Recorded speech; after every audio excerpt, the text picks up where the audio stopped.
guys, we're going a little low tech here. Sorry if the camera shakes. But we're doing NS 2.3, compare the size of irrational and rational numbers. If you want to follow along in your SBM, it would be the page after the real numbers chart that we put in. We didn't fill this out yet, but you'll be doing that in a little bit. So on the back of this, you just need to glue in the two number lines that will be found in, I believe it's the bottom crate, the pink crate. The number lines are off to the right there.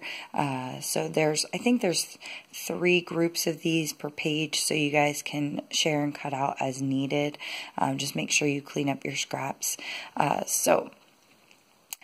To be able to compare the size of irrational and rational numbers, you're not going to want to round, because when you round to, say, the nearest tenth, it can give you false equivalence and show that things are actually equal when they're not. So you want to go 3 to 4 decimal places and then just cut off, depending on what you need. So we're going to take this first number line. We've got 5 to 6, and you can see how that's spaced out.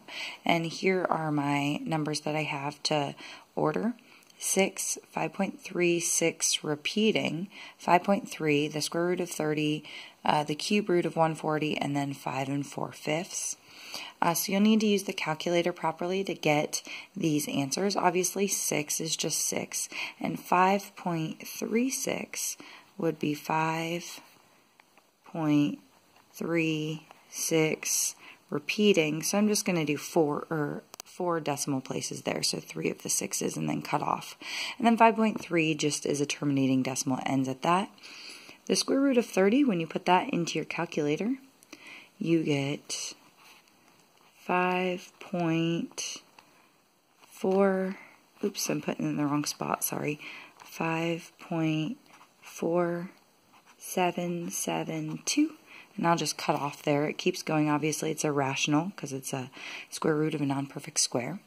Then we have the cube root of 140, and that one is cube root of a non-perfect cube.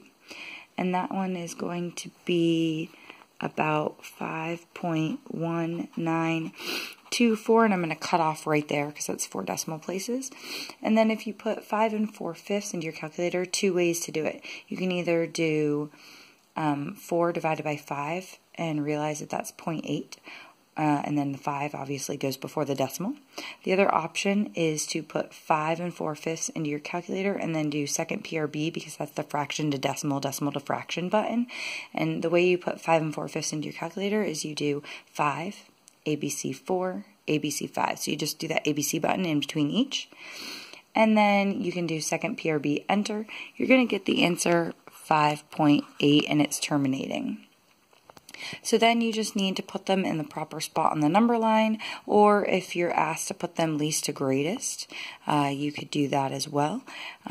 So if you look at this, our least number here that we have appears to be the cube root of 140, because it's at 5.192.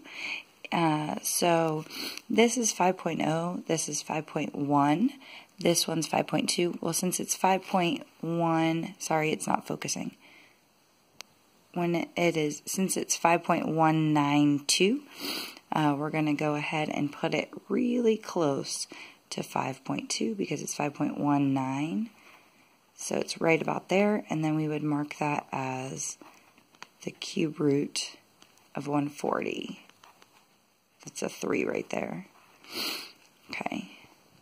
So then the next one would be, let's see, 5.3 terminating, this one here, because this one's 5.36.